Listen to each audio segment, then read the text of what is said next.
guys, it's Fee. I'm a couple days overdue. I owed you guys an update a few days ago, TTC related. All right, last time I talked to you guys, I was supposed to be going to my secondary doctor, the immunologist, on Thursday the 12th, February 12th. And we were going to do another intralipid infusion because generally once they can verify BFP, they just toss another infusion at you. So we were going to do that. Well, when I called to schedule that, the nurse at that location, I've only been to that particular location twice before. She's the one that did all of my testing for natural killer cells and MTHFR and all of that. So I'm not too familiar with that particular office or that location or the nurses at that location or anything. Anyhow, I had talked to the nurse and she said, by the way, she wants to also do an ultrasound. That kind of caught me off guard. I don't have like a week's that I'm at yet because we haven't had an ultrasound that where it actually could measure something yet because we're so early. But if I had to guess, I don't know, I was around 4 weeks, maybe. So of course I asked the nurse, I said, all right, well that's fine, but you know what, I've got to ask, what in the world could she possibly see this soon? All of the ones that I've had in the past, for my miscarriages and whatnot, those ultrasounds, I think the soonest was like 5.5 weeks. And even then, you know, you're barely seeing a yolk sac at that point. So the nurse just laughed and she said, this doctor's got bionic eyes. And I said, okay, all right, that's fine. So I went Thursday, 2 o'clock in the afternoon, and the bottom line was she wanted to verify implantation. So she goes through the ultrasound, which was internal, by the way, and she was in there a little longer than your average internal just for, you know, verifying things. Mostly because I'm sure what she was looking for was super tiny at that point. I did see some pictures and I did get a picture, but I'm not going to share it because, I mean, I've gotten pretty used to what I'm looking at on these ultrasounds and I couldn't even see what it is that she saw. So she's looking around and then she stops. My heart goes, oh my God, what's wrong? Of course, that's the first thing you think, but nothing was wrong. She said, okay, I'm not going to guarantee anything because what I'm looking for right now is about like 1 millimeter or 2 wide, literally, but I think I see 2. And I went, oh my God, there's 2. And she went, whoa, whoa, whoa, wait a minute. Don't go running out buying 2 of everything yet. Obviously, we would not do that.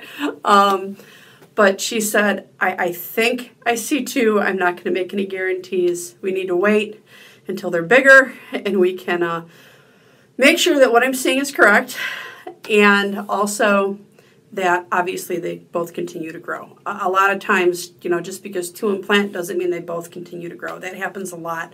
I forget what that's called. Vanishing twin, I think.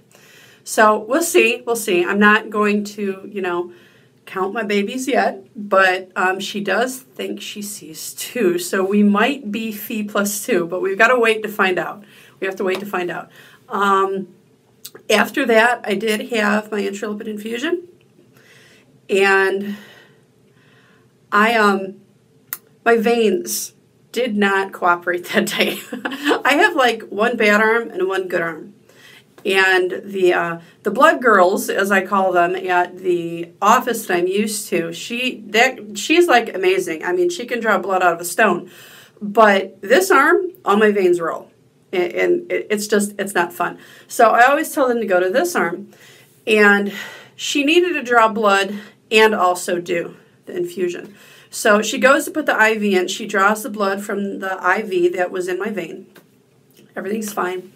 And then she goes to attach the tubing for the intralipids, and the vein said, I'm done.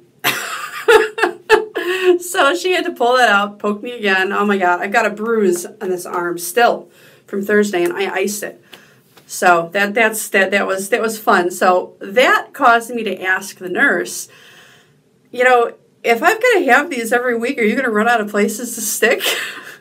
And she just laughed and she said, now this is the part that I thought was interesting.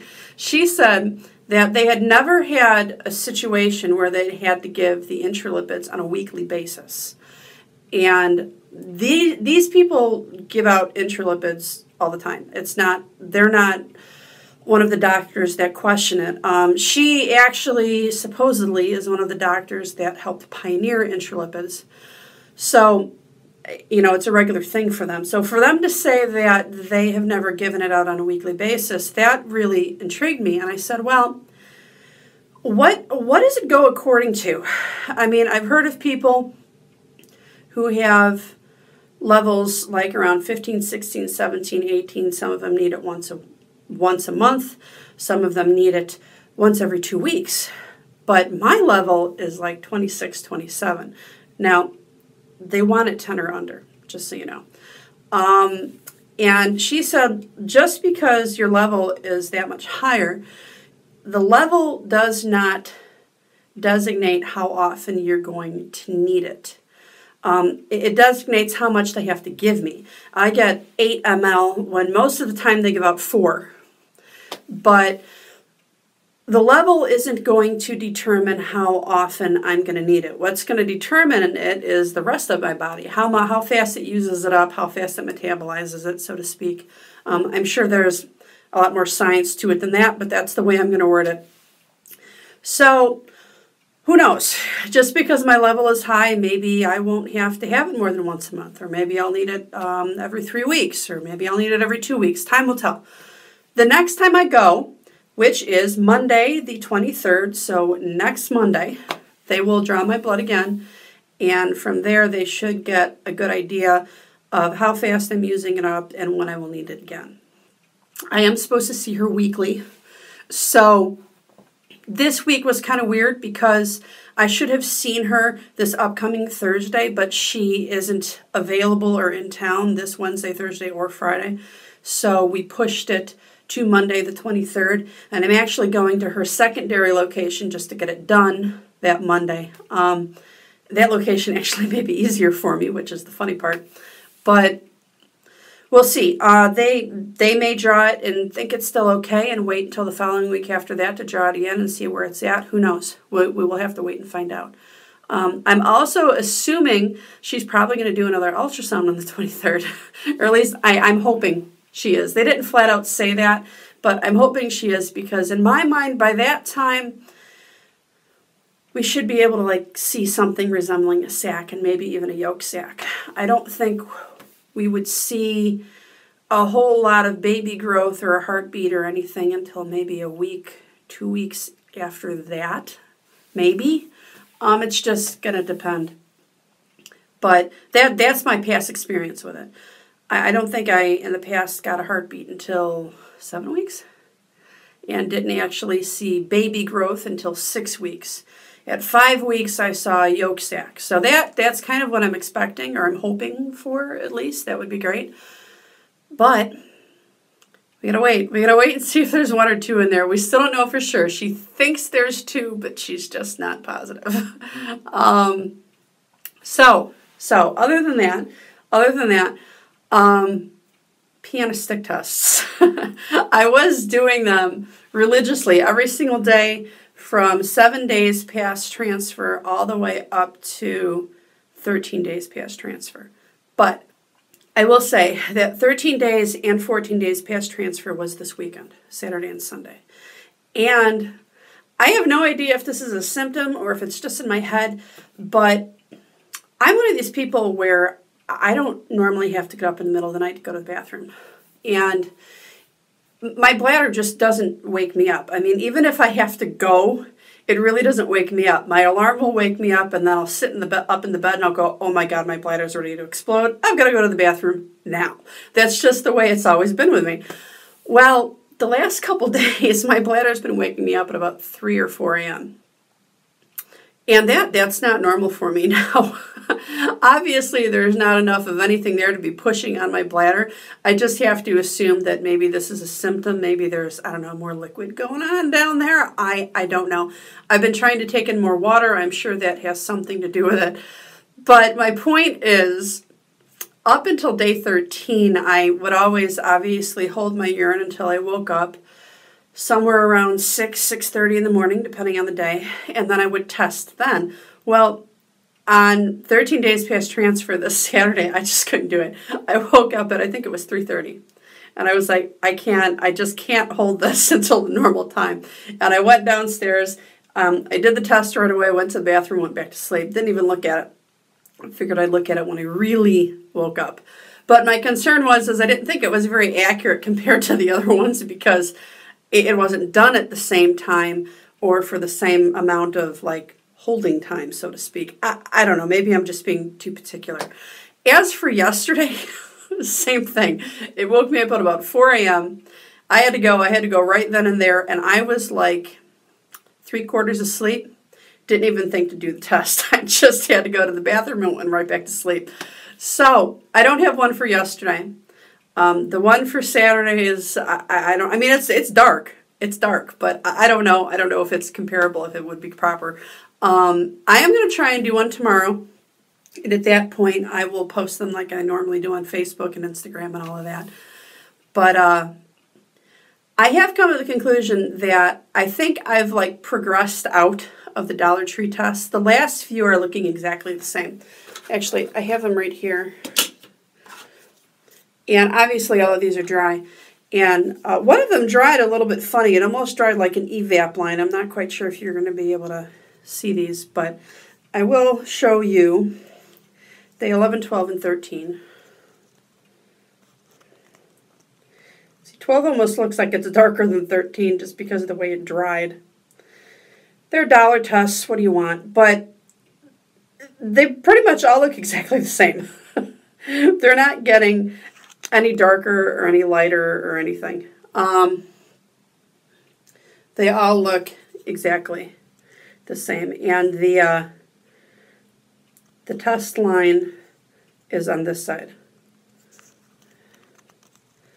So, yeah, actually 12 really doesn't look any darker. They all look the same. The test lines all look the same. The control line on this one looks darker for whatever reason. I don't know, maybe I put more on it. I have no idea. But my point is, I think these have served their purpose. I do have one more that I will probably use tomorrow morning just to see if there's like a 48-hour difference since I didn't do one this morning. And I will post that. I will also probably do a digital sometime soon. I read in a blog somewhere, I think Lee in a Fishbowl gave it to me. Yes, where someone contacted Clear Blue and got out of them what like the chart is for how high your HCG has to be for it to say 1 to 2 versus 2 to 3 versus 3 to 4. I believe it said it has to be 201, above 201, and I don't remember what the other end of that was, to be in the 2 to 3. So I would think that I would be well in that range now. When I did my visit on Thursday and they drew my blood, they did do an HCG test on that. It was only a 24-hour draw because I had just had one the day before. And it did jump up from 101 to 148, which is about right for 24 hours because that wasn't a full 48-hour doubling time. Excuse me. I've been having a lot of burpiness too and heartburn. I know those are side effects too. I got those symptoms pretty fast the last couple times. So sorry. Anyhow, yeah. So those numbers were good. Those numbers were really good. They showed, if I put them in the calculator, it was like 42-hour doubling time, I believe. So that's good. We're looking for 48. It was somewhere around there. So I don't know if they're going to do any more of those tests. They may test it every time I go. I'm not quite sure. I would think, though, by Monday the 23rd, it would be significantly higher. My point is I may do a week's digital sometime soon, and I'll post that also on Facebook and Instagram. But I know I think I had a bunch of you guys spoiled. I was like putting them up every day because it was it relaxes me. I like seeing that line. Now, we said this last time, but yeah, the last 2 days I just wasn't able to do them because the bladder just wouldn't let me. So I believe that's about it. I will let you guys go. Try and make sure I didn't forget anything.